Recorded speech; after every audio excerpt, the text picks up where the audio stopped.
Bien, pues vamos a dar inicio en la cuarta vuelta de este maratón que llevamos. Ya, como decían, somos ambiente familiar, ya nos estamos conociendo y aquí ya vamos saliendo de acabar las discusiones. Bien, pues ahora vamos a tener la primera participación de la doctora María Eugenia Rabadán Villalpando, que ya su doctorado lo tiene en Historia del Arte Moderno y Contemporáneo y actualmente está en la Universidad de Guanajuato, desde donde ha hecho trabajo que la hace perteneciente al Sistema Nacional de Investigadores. Y bueno, pues nos trae ahora el trabajo Brain Drawings de William Anastasi, Aspectos de artes visuales, conocimiento, el cuerpo y placer y presencia de tecnologías. Bienvenida, por favor. En un trabajo anterior de cuerpo presente, el tratamiento del cuerpo en las artes visuales de los siglos XX y XXI, enunciamos un tema poco estudiado que ahora nos interesa abordar particularmente, los Brain Drawings de William Anastasi. La cuestión planteada por estos dibujos, prescindir del sentido de la vista al dibujar con grafito sobre el papel, ha sido por contraste ampliamente trabajada por este artista desde los años 60 del siglo pasado. Este papel se propone analizar visual y conceptualmente dicho cuerpo de obra a fin de aproximarnos a comprender esta paradoja o aparente subversión de la naturaleza de las artes visuales. Las obras han sido pensadas en el contexto de estas artes, lo que nos lleva a cuestionar qué concepciones de arte y cuerpo han hecho posibles piezas de esta naturaleza. Los Brain Drawings, dice Thomas McKeever a William Anastasi, remite a tu descubrimiento paradójico en 1962 o más, en contraste con los mejores resultados visuales con los ojos cerrados. En otras disciplinas se han creado obras en las cuales igualmente los artistas no trabajan con la visión. Pasamos a la siguiente. Bueno, este es William Anastasi, esta imagen que es un juego ahí con su misma imagen en el ojo. La siguiente. Y esto es Pina Bausch. Café Müller de Pina Bausch, los danzarines actúan a través del escenario con el cuerpo invidente. Café Müller ayuda a comprender, pero no es equivalente a los Brain Drawings de William Anastasi, porque dibujar a ojos cerrados en apariencia es crear sin la facultad que caracteriza a esa disciplina, la visión. Café Müller, dice Pina Bausch, todos teníamos los ojos cerrados. Cuando hicimos una reposición no pude lograr ese sentimiento de nuevo, un sentimiento que me importaba mucho. Repentinamente me di cuenta que detrás de los párpados cerrados marca una gran diferencia si miro hacia abajo o si miro así, hacia arriba. Eso marca toda la diferencia. El sentimiento correcto estaba allí inmediatamente. Es increíble que tan crucial es esto. El más mínimo detalle importa. Es todo el lenguaje que puedes aprender a leer. La siguiente. Entre los diferentes tipos de Brain Drawings se encuentran las constelaciones. La siguiente, esto todavía es Pina Bausch. Estas son las constelaciones, son dibujos hechos de puntos con tinta india que comenzó a hacer en 1963. Los pocket drawings o dibujos de bolsillo desde 1977. La siguiente, estos son pocket drawings realizados durante los viajes en el New York City Subway. Anastasi introducía en los bolsillos de sus pantalones los papeles doblados y los lápices en sus manos. Entonces todo su cuerpo, impulsado por el movimiento del tren a manera de sismógrafo, dibuja los papeles. Es decir, podemos ver los dobleces de los papeles, ¿no? Estos son comparables a estos, traza a dos manos los subway drawings, que son los siguientes. En donde él va sentado en el sillón del vagón con el papel sobre el regazo y también movido por el tren. La diferencia entre los pocket drawings y los subway drawings es que con los primeros, que introducía los papeles en los bolsillos y los lápices, la gente empezó a decirle que se estaba masturbando. Entonces, cuando lo acusaron, él decidió que mejor cambiaba para los subway drawings y a la vista de todo el mundo ahora coloca en su regazo el papel y es un papel que al final el dibujo se ve completamente distinto. En el estudio dibuja obras como Red Crayons, que es la siguiente. Bueno, estos son subway drawings. El siguiente, estos son hechos en el estudio y que son a gran escala. Entonces dibuja a dos manos con movimientos circulares, a ojos cerrados. En la siguiente, escuchando música con los audífonos. Y también ha trabajado plain drawings a dos manos sobre piedras en papel litográfico, que son estas. Todos ellos son trabajos que carecen de un control consciente. Probablemente no proceden en su totalidad de una región consciente del cerebro y han sido declarados en el contexto de la patafísica, lo que es nuestra principal conjetura. Las constelaciones, las ciencias ciegas, dice William Anastasi a Tomás Machiavelli, cerrando los ojos y escuchando la grabación del clave bien temperado de Wanda Landowska. No siguiendo el sonido, sino usándolo como un periodo de tiempo para saber cuándo parar. Hice 96, uno por cada preludio y uno por cada fuga. Los dibujos fueron hechos de puntos y salieron mejor que si los hubiese hecho con la vista. El Philadelphia Museum of Art, que tiene en sus fondos la colección más importante de la obra de Marcel Duchamp, se encuentra en la ciudad natal de William Anastasi. Es decir, que antes de emigrar en 1960 a Nueva York, ya había estudiado la obra e indudablemente, debido a ello, llega a conocer personalmente a Duchamp. Anastasi, quien desde entonces vive en Manhattan, pronto comenzó a formar parte del círculo de la Virginia Duane Gallery. En esta comunidad, la siguiente, en esta comunidad conoce a John Cage, con quien jugó ajedrez cotidianamente desde entonces y hasta su muerte en 1992, la muerte de John Cage. Numerosos plain drawings del New York City Subway se hicieron en las idas y vueltas del departamento de Anastasi en el East Manhattan al de John Cage en el Lower Manhattan para la celebración de estas partidas. La siguiente, aquí nos damos idea. Los plain drawings fueron concebidos en esos años formativos en el contexto de la obra de estos artistas. Los trabajos están fuertemente influidos por la indeterminación de los Trois Topaches de Talon de Marcel Duchamp, tanto como para la indeterminación de John Cage, quien finalmente también se basa en Duchamp, aun cuando introduce nuevos métodos como el uso del liqui. La siguiente. Tenía por otra parte el ejemplo de 4 minutos 33 segundos de 1952, la composición experimental de John Cage sobre el silencio, aunque intervienen los ruidos del medio, naturales, tecnológicos, toses, ruidos, etc. Mientras que el piano, interpretado por David Tudor, permanece en silencio durante 3 movimientos, y el ejemplo de las pinturas blancas de 1952 de Robert Rauschenberg, mostradas sobre las cabezas del público en el primer happening de la historia en el Black Mountain College. También las monocromías de Yves Klein, y Anastasi trabajó asimismo algunas monocromías en un taller de Los Ángeles. La siguiente. Okay. William Anastasi, no obstante, no está ciego. Anastasi solo cierra los ojos. En ocasiones escucha música con los audífonos puestos y de esta manera bloquea el sonido del tren y de la habitación, lo cual delimita la dependencia del sonido para ubicarse visualmente en el espacio. El sonido es información visual y, en ese sentido, podríamos pensar que, de no ser el título de un cuerpo de obras de arte visual que trabaja el pensamiento simbólico con base en metáforas y metonimias, probablemente haya sido un exceso titular los plain drawings. El sonido con el cual trabaja, de cualquier forma, son estímulos emocionales que también afectan la visión, según hemos comenzado a estudiar en la obra de Beatriz de Gelder, neurocientífica del Maastricht University en Holanda.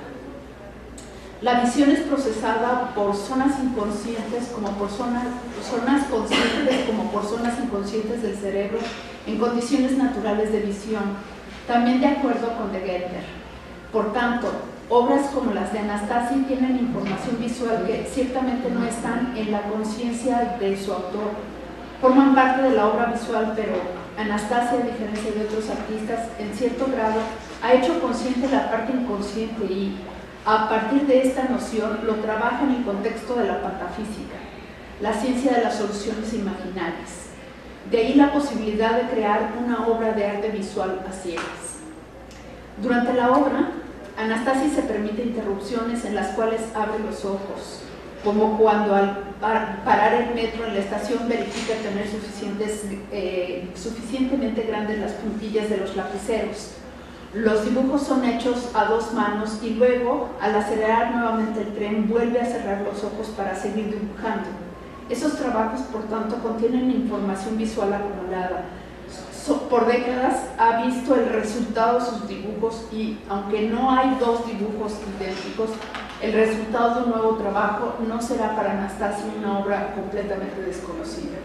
Al cerrar los ojos, no pierde la memoria de todo lo visto. Así, Anastasi ha visto sus resultados y ha visto, por tanto, que tiene un estilo. ¿Es la siguiente? Quizá, por ejemplo, en la mano izquierda tiende a ser un trazo con mayor impulso. Probablemente otro artista, digamos un imitador, tuviese un estilo distinto al de Anastasi. La siguiente.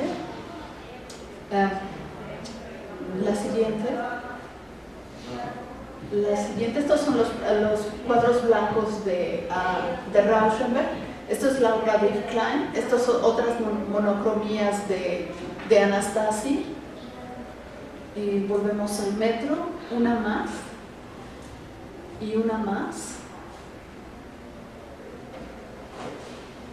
Ok. Entonces, William Anastasi se encuentra en medio de una sociedad de los patafísicos consecuentes. Sus estudios sobre esta sociedad han sido tratados en 3 ensayos: Duchamp en El camino de Jarry, del año 91, Jarry, Joyce, Duchamp y Cage, de 1993, Jarry and Joyce, de 1995. Toda esa investigación parte de la intuición de Anastasi de encontrar evidencia en la obra de Alfred Jarry en los otros autores. Anastasi, por ejemplo, escribe: Eros Elavi, el alter ego de Marcel Duchamp, encuentra que un incesticidio debe dormir con su madre antes de matarla. Las camas de insectos son la regla. Fin de la cita.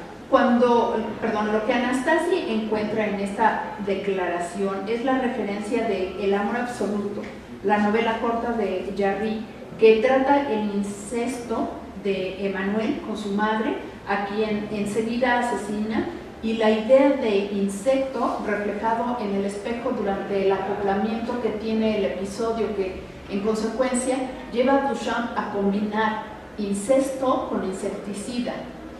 Anastasi ha encontrado vasta evidencia sobre el tema y de ello tratan todos estos ensayos y manuscritos, pero de acuerdo con la patafísica de Jarry, cita, la verdad es la más imaginaria de todas las soluciones. Fin de la cita.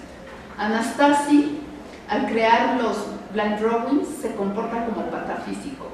Va sobre elementos disponibles que la mayoría de los artistas tienen enfrente y no lo ven. Artistas que solo usan una pequeña parte de la diversidad de recursos inconscientes de los que disponemos. Cuando Anastasi obtiene un mejor resultado en el dibujo con los ojos cerrados, muestra que va sobre los recursos del área inconsciente que la mayoría se niega a conocer. Los blind drawings, además, son programáticos de los Trois Sauvages Etalons de Duchamp, un trabajo que muestra diversas formas que un metro de hilo adoptó en caída libre al azar. Igualmente, son paradigmáticos de Why Not Sneeze, de Eros Elavi, de 1921, también de Duchamp, que Anastasi había estudiado en el Philadelphia Museum of Art y que entre las otras obras le lleva a afirmar, cita: si esto es arte, no tengo idea de lo que es arte. Fin de la cita. Why Not Sneeze particularmente influyó la obra de Anastasi por su referencia a otras dimensiones verbales distantes de la jaula de cubos de mármol semejantes a cubos de azúcar, y el termómetro que registra la temperatura del mármol. Finalmente, la concepción de los blind drawings tiene relación con el momento de un profundo cambio de concepción del arte, en el que deja de agregarse conocimiento a lo que ya era conocido sobre arte y se crea un distinto tipo de arte contrario e incompatible con el anterior, y a partir de lo cual se articula un modelo paradigmático que apenas enunciamos en este papel. Es también un cambio de corte epistémico en el cual los artistas fallan la teoría de la representación evidente desde el Renacimiento al postimpresionismo y comienzan a ver que pintan a partir del conocimiento que se tiene de lo real y no de la visión. Picasso afirma no pintar a partir de la visión de lo real, sino del conocimiento de lo real. Duchamp contesta a James Johnson Sweeney, cito: la pintura no ha de ser exclusivamente visual o retiniana, también ha de afectar a la materia gris y a nuestro apetito de comprensión. Fin de la cita. Sin estas transformaciones difícilmente habrían podido concebirse de manera aislada obras como los blind drawings. Y a manera de conclusión, William Anastasi había comenzado a ver reproducciones de imágenes visuales bajo estímulos sonoros.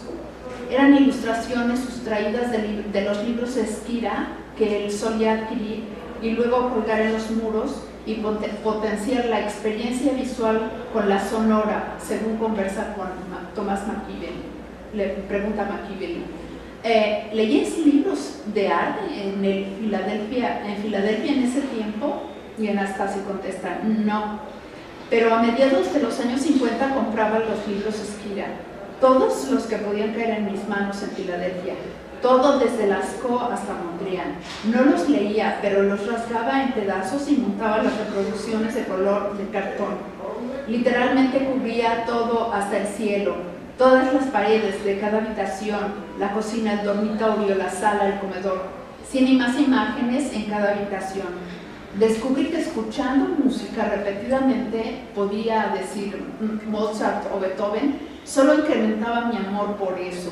Era un intento naif probar esa experiencia con imágenes.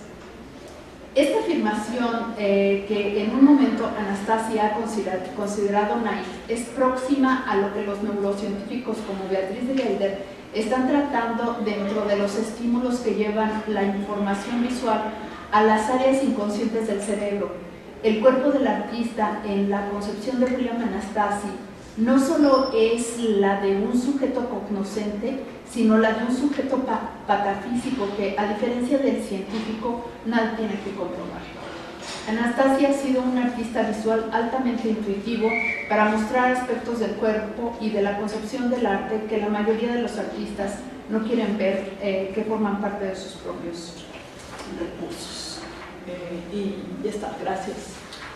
Creo que he quedado bien. Esta imagen también alude a sonido, pero en realidad son objetos que son también sordos, no producen ningún sonido. La que sigue, quizá, esto es la quinta sinfonía de Beethoven, que son, es decir, es como la parte visual de algo que debiera ser sonoro. La que sigue. Esta es la Trois Tomaches de Talón, que en lugar de ser un metro rígido es la caída y entonces adopta otra forma. La que sigue. Esta es la que estaba explicando, que es la jaula con los cubos dentro, el termómetro, pero que la forma verbal de la obra se encuentra en otro sitio. La que sigue. Esto debió ser un contenedor de pintura, pero que al estallar adopta otra forma. Esto es de William Anastasi. Lo que sigue, bueno, esto es lo mismo. Esta es una pieza de William Anastasi, que es un poco lo que sigue del pop art, ¿no? Que es el pensamiento conceptual. Lo que sigue, y ya, esto es lo que hemos visto. Pues gracias. ¿Tienen alguna pregunta, comentario? Este antecedente, por ejemplo, de este artista plástico, hoy en día, digamos, ¿quién siguió, digamos, esa manera, o esa visualidad con la música? No sé. Pues todos los que trabajan arte sonoro más o menos trabajan con visualidad y sonido, ¿no? En México, por ejemplo, tenemos lo que es el Festival Internacional de Arte Sonoro, que por cierto empieza en Guanajuato, y luego se lo trajeron Guillermo Santamarina y Manuel Rocha a la Ciudad de México, lo desarrollaron en el X Teresa y después se lo llevaron al Laboratorio de Arte Alameda, pero empezó en Guanajuato. Todos los artistas que se aproximan al arte sonoro normalmente sí también desarrollan la parte visual, ¿no? Son obras de una multidisciplina muy clara, ¿no? Una cosa los lleva a la otra. Mutec también, ¿verdad? Creo que está haciendo ese trabajo. No lo conozco a él, no lo conozco a él, pero sí es festival internacional también. Hay una enorme comunidad, ¿no? Muy elevada. Y luego, por ejemplo, bueno, William Anastasi, que es de los primeros, perdón, John Cage, que es de los primeros, que es mayor que William Anastasi. William Anastasi está vivo, está en Nueva York. Pero John Cage, que siempre le decían, bueno, tienes que hacer solamente una cosa. Schoenberg le decía, no elijas dos, o sea, o eliges ser un artista visual o eliges ser un músico, para que seas consecuente. Cuando él mismo, Schoenberg, era artista visual y era músico, porque él estaba con los expresionistas de Berlín, ¿no? Pero no, William Anastasi, perdón, John Cage no hacía caso, él trabajó la cuestión visual y la cuestión sonora. Entonces, sí hay una gran comunidad de artistas visuales. ¿Verdad? Los visualistas se le llaman. Sí. Así que nada.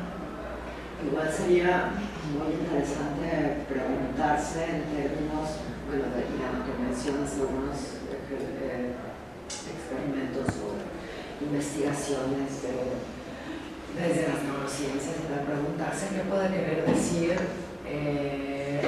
un pintor, es decir, alguien que tiene un manejo perceptivo del espacio, de texturas y Sí. tal.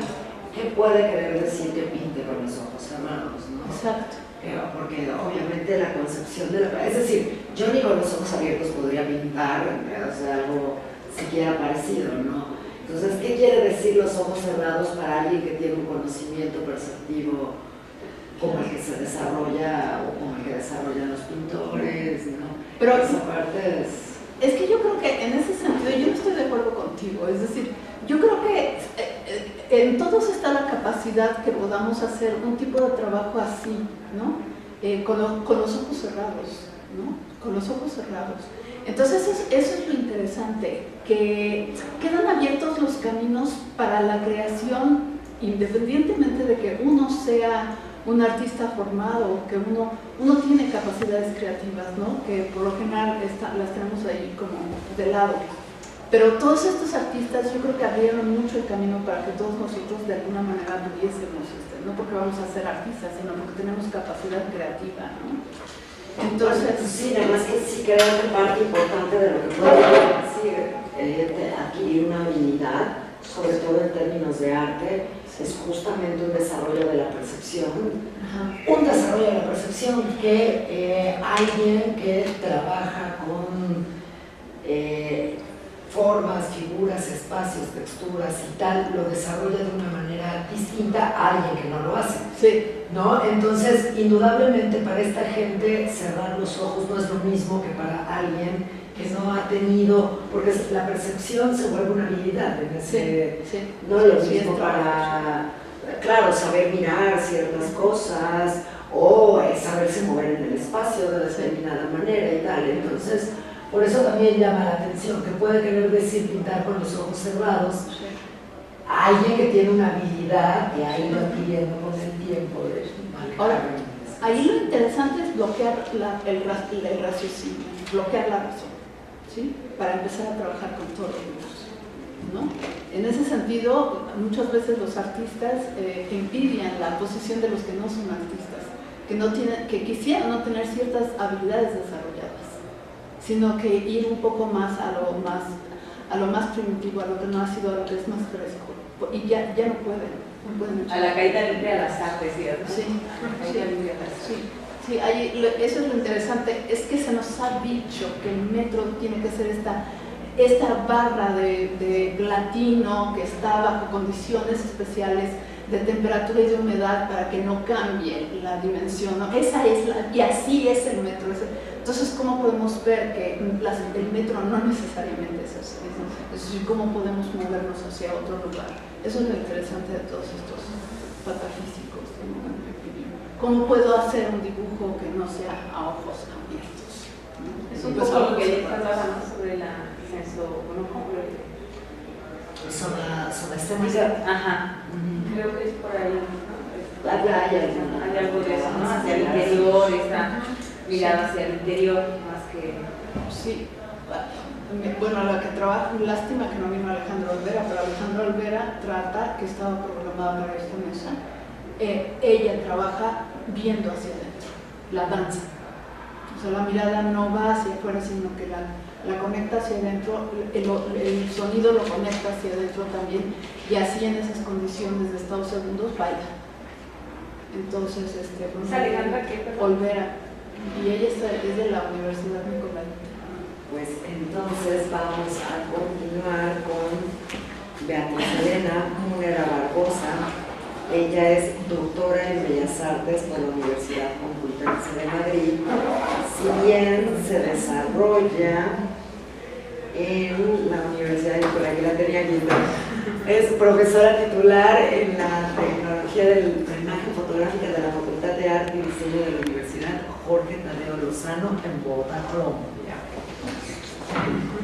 Y desde hasta allá nos trae su trabajo El cuerpo roto, fotografía y creación. Mi ejercicio de ponencia es un trabajo totalmente práctico, es un ejercicio de docencia directa con una población muy interesante lo que nos acabas de contar, porque surgen un montón de preguntas con relación a la paradoja, a lo paradójico que es, en este caso, el cuerpo roto. Mi ponencia se llama El cuerpo roto, fotografía y creación. Es una reflexión sobre el papel de la fotografía como instrumento para la creatividad y la inclusión en personas con diversidad funcional.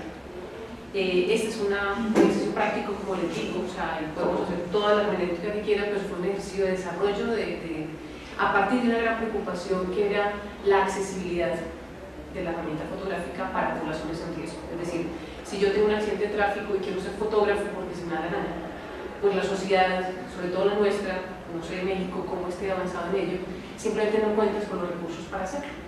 Porque para empezar no hay cámaras para zurdos, no hay equipamiento accesible, es decir, te aguanta las ganas, pero fotógrafo no puede ser.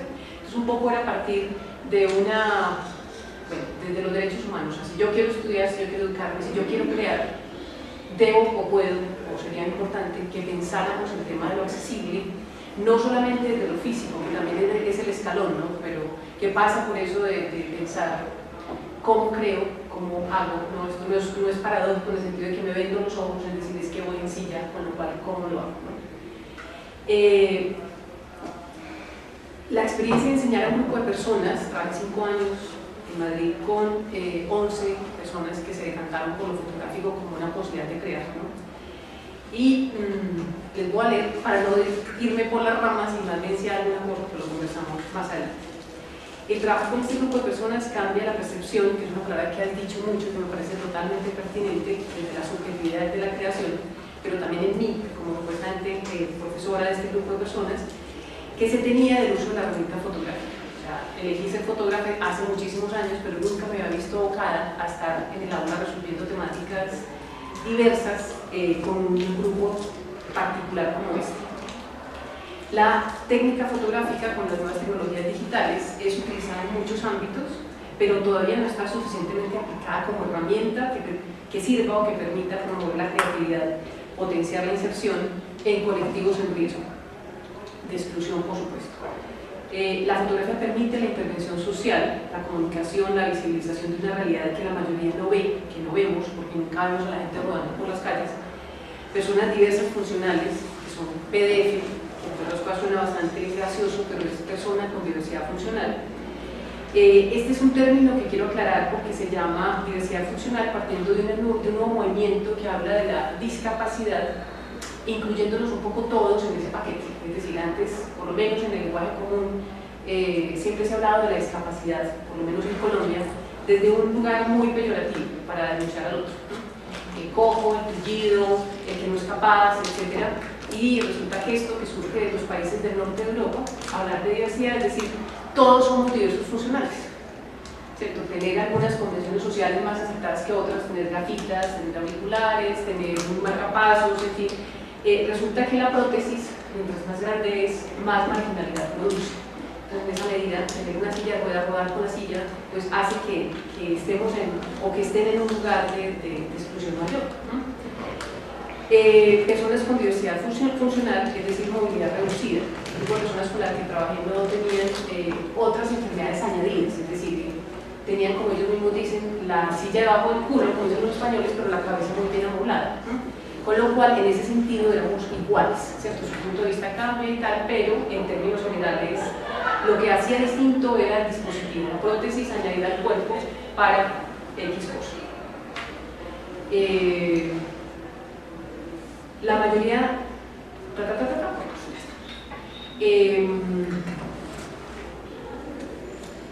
tras la lesión medular, la percepción del entorno cambia y tiene lugar un proceso de reconocimiento y reconstrucción del propio cuerpo y de la realidad. El punto de vista, tanto fotográfico como vital, es otro. Y es desde allí que se inicia un proceso diferenciado con el pasado, una nueva manera de ver, como diría Berger, ¿no? Desde otro lugar, pero bueno. El cuerpo roto, luego vuelto a armar desde el pensamiento, nos permite explorar y realizar unas andaduras vitales por el camino del arte y la creación. El cuerpo que se rompe en su realidad y en su metáfora se puede surcir con hilos, con nudos, pero también con experiencias estéticas. Expresamos con palabras e imágenes, decir, contar, soñar, maldecir. ¿Dónde pone el dolor y la tristeza el ser humano cuando se le rompe el cuerpo? Aquí no hay metáfora, la rotura es física, es el resquebrajamiento de la vida, es sobrevivir a un rompimiento. ¿Y qué pasa luego? ¿Dónde, cómo se vive ese nuevo cuerpo? Que ya no es quizá el cuerpo en el que el sujeto se reconoce. Desde que existe la humanidad, la discapacidad es inherente a ella. Por lo tanto, deberíamos asumirnos vulnerables, frágiles, mortales, pero la lesión medular es un acontecimiento rotundo que nos impacta, que nos afecta, pero que es propio del ser humano. La aplicación de la fotografía como acto de ver, que pone en contacto esa realidad y esa representación subjetiva, construye un gesto artístico mediante el desarrollo de un equipamiento audiovisual, en este caso, adaptado, accesible, que permite que personas con discapacidad, con diversidad funcional mejor, no solamente capten fragmentos de su propia vida, sino que también dispongan de recursos para expresar, comunicar, exponer inquietudes humanas, sensibles y estéticas. El impedimento que supone una discapacidad debe ser subsanado con la adaptación de insumos, es decir, partimos de una realidad. No estamos hablando de pintura, de color, en este caso estamos hablando de tecnología, ¿no? Cámaras, trípodes, cables disparadores que permiten la autonomía en la creación de este grupo de personas. Pensar en el otro es asumir y hacer consciente esa fragilidad. Como dice Breton, nombrado bastante ayer acá, dice: el hombre minusválido en la sociología del cuerpo. El hombre minusválido es un hombre con un estatus intermedio, un hombre del entre dos.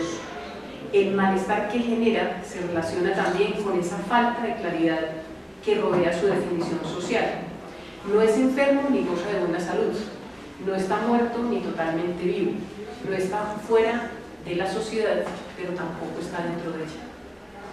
En general no sabemos cuáles son las condiciones de vida de una persona que va en silla de ruedas, cómo puede ser su cotidianidad, cuáles son sus motivaciones, a qué se enfrenta diariamente, si viven solos, si tienen amantes, si se acompañan, si van a hacer la compra, etc.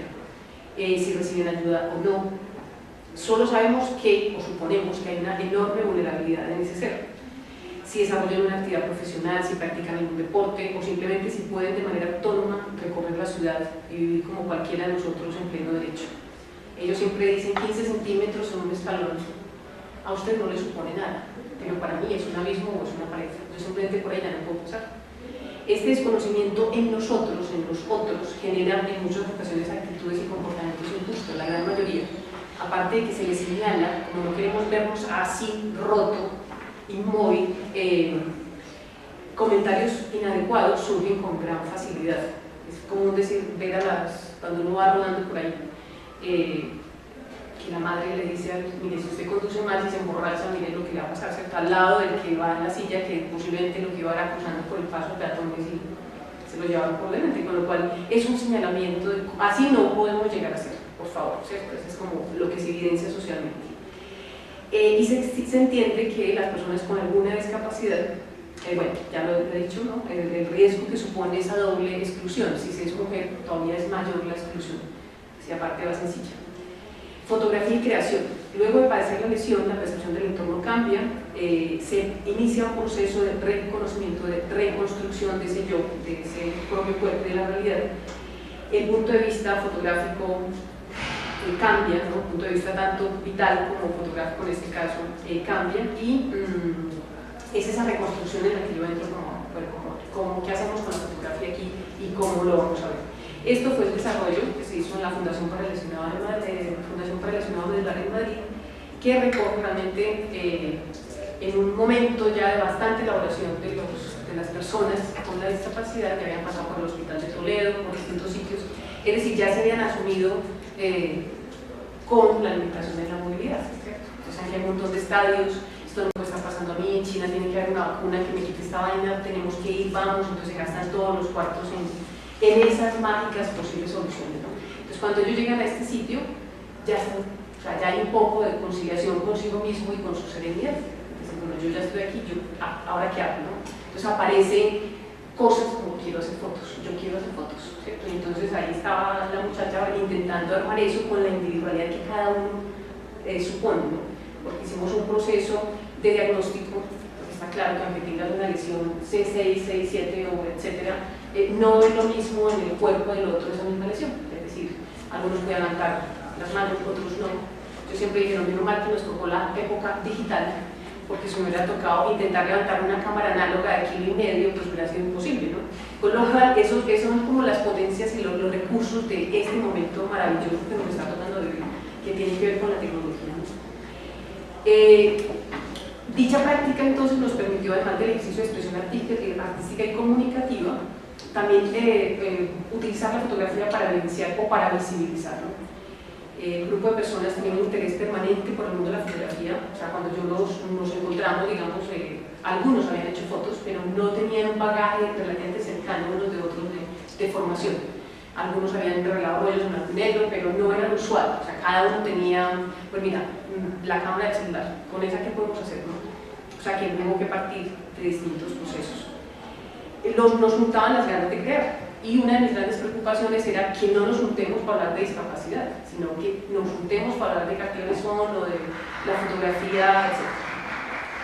Ellos constituyen un grupo sensible, como ya lo he dicho, y de alguna manera decían, nosotros queremos ser contadores de nuestras propias historias, es como el tema de lo femenino, ¿no?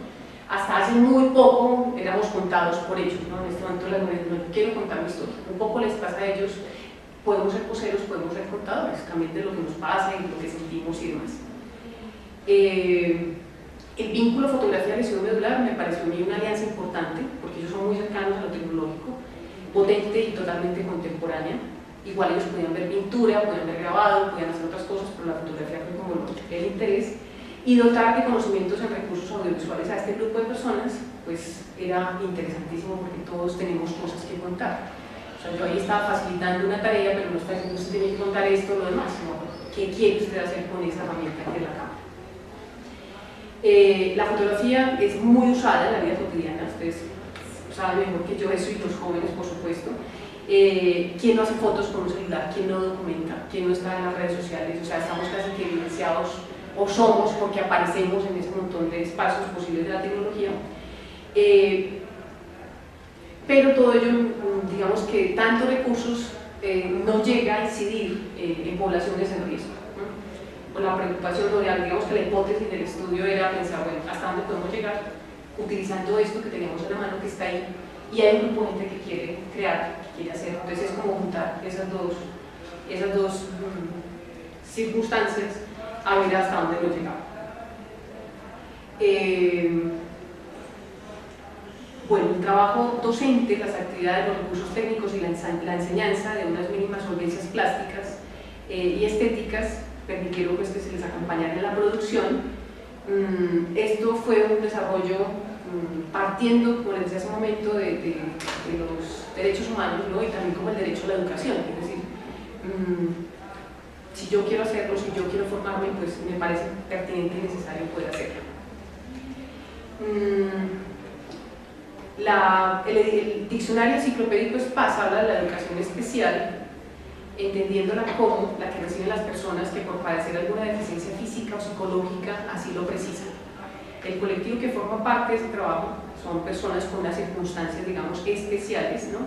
Y especiales en cuanto a su diversidad funcional, no por ninguna otra circunstancia. Y leyendo a Paulo Freire, el pedagogo brasileño, que define la educación como una práctica indispensable y específica de los seres humanos en la historia, para movilizarnos para la lucha, para los procesos de conocimiento, para la formación política, la manifestación ética, la búsqueda de la belleza, la capacitación científica, técnica.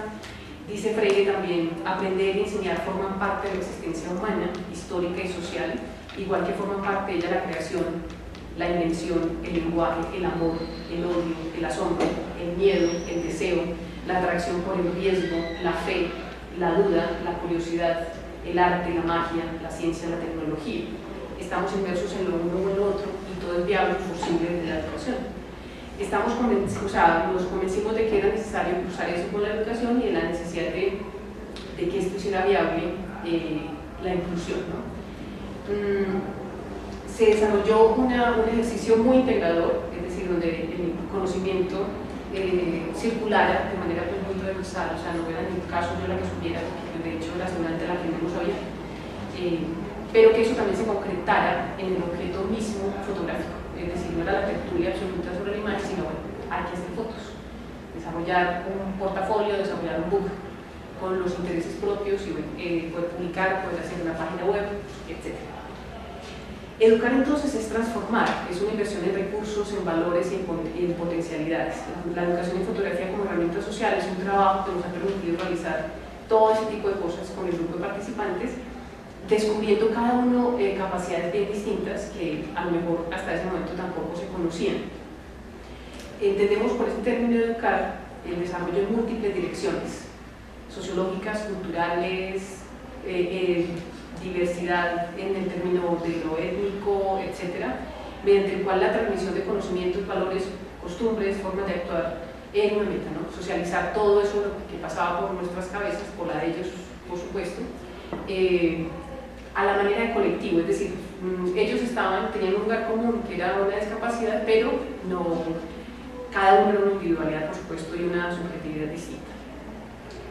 Pero, ¿qué significa entonces recurrir a la accesibilidad? ¿No? Es tener posibilidad de participar, tener posibilidad de acceso al conocimiento, y desde esa creencia creemos que todos tenemos derecho a la información y tenemos derecho a hacer circular lo que sabemos y lo que pensamos. Eso nos motivó a desarrollar una propuesta curricular propia de la fotografía que nos permitiera tener incluidos distintos elementos. Estoy saltando de muchas cosas para no alargarme, por supuesto. Sabemos todos de la falta de accesibilidad, que es uno de los problemas más grandes que tenemos en la educación. En Colombia todavía las universidades no son adaptadas, es decir, apenas ahorita estamos empezando a tener ascensores y rampas de acceso y bueno, de todas maneras siempre el gran problema es la barrera mental, ¿sí? O sea, los profes tampoco se nos enseña qué haces con un alumno, que ahorita pues me parece preciosísima tu ponencia, porque es, bueno, ahí estamos hablando de esas paradojas, que es como estamos nosotros teniendo el aula hoy en día, ¿no? O sea, estamos acostumbrados los profes a un tipo de alumno, pues que ya los alumnos no son como nosotros pensábamos que eran, ¿no? Por supuesto se nos cambia el paradigma, entonces ahora ¿qué vamos a hacer, no?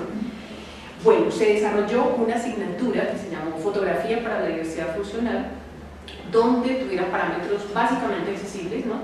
Y desarrollando componentes como en cualquier academia de fotografía, es decir, que se viera la historia de la fotografía, la técnica fotográfica, la creación, la apreciación y la crítica. Es decir, no solamente es producir, sino lo que pensamos de las imágenes de los otros, lo que pasó con este Formiapse, qué pasó, es decir, una información que nos permitiera crear y tener una solvencia, ¿no? La cámara por sí o per se no resuelve ningún problema, o sea, la cámara es un artefacto como cualquier otro.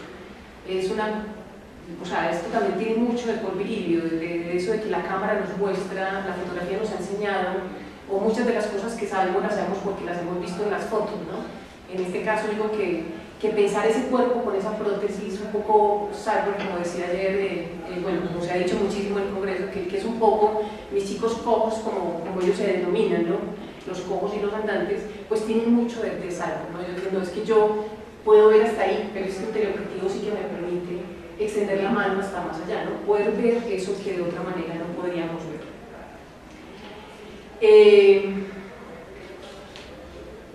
Las imágenes nos han permitido cambiar también sustancialmente la construcción que hacemos del mundo, la manera como nos relacionamos con él. La fotografía ha dejado paso a la cybermateria, ¿no? Ahora hablamos de los cuerpos diluidos, ¿no? También la fotografía o la imagen se ha diluido en esa cosa digital. Entonces pensar el cuerpo roto, el cuerpo diluido, que se vuelve a armar o resignificar desde un doble, es como desde una doble liquidez, si se puede hablar de ese término, ¿no? La lesión medular, como les decía hace un ratito, impacta en el conjunto de la sociedad porque todos suponemos desde nuestra inmensa ignorancia que tener una lesión medular es el fin de la vida, ¿no? O sea, esta mañana, bueno, al mediodía, por lo de la bioética y el tema tan interesante del ponente de Puerto Rico, me pone pues, a pensar en las palabras de Romagnac. Romagnac es un personaje bien interesante madrileño que va en silla de ruedas, que es un libertario, es el que ha liderado en España el tema de la diversidad funcional, y eso de que yo tengo que ser autónomo, ¿cierto? Entonces, para que yo sea autónomo, pues entonces diseñe la cocina para mi altura, porque yo voy en silla, entonces que yo pueda hacerlo revuelto sin tener el problema de el espacio no accesible. Él es un tipo muy brillante, que ha liderado ese proceso en Madrid, en España, y él dice son tópicos incrustados en la ignorancia social.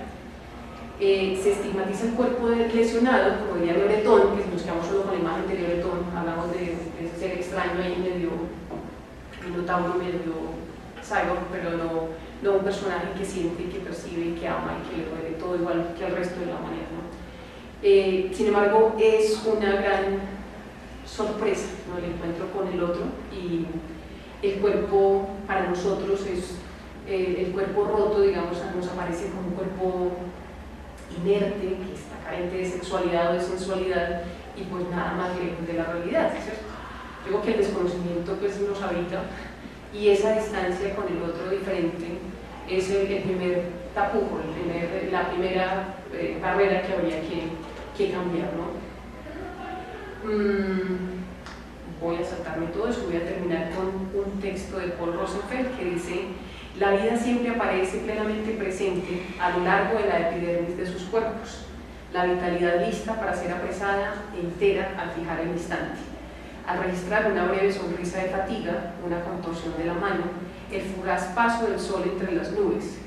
Y ningún instrumento, salvo la cámara, es capaz de registrar esas reacciones tan complejas y efímeras y expresar toda la majestuosidad del momento. Ninguna mano puede expresarlo, pues la mente no puede retener la verdad exacta de un momento, el tiempo suficiente para permitir que los lentos dedos consignen vastas masas de detalles relacionados. Los impresionistas se afanaron vanamente por lograrlo, pues consciente o inconscientemente lo que procuraban demostrar con sus efectos de la luz era la verdad del momento. El impresionista siempre ha intentado fijar el prodigio del aquí, de la ahora, pero los efectos momentáneos de luz se les escapaban mientras se dedicaban a analizar, y su impresión, entre comillas, por lo general, no es más que una serie de impresiones superpuestas. Stiglitz fue más atinado, acudió directamente al instrumento fabricado para él. Muchas gracias.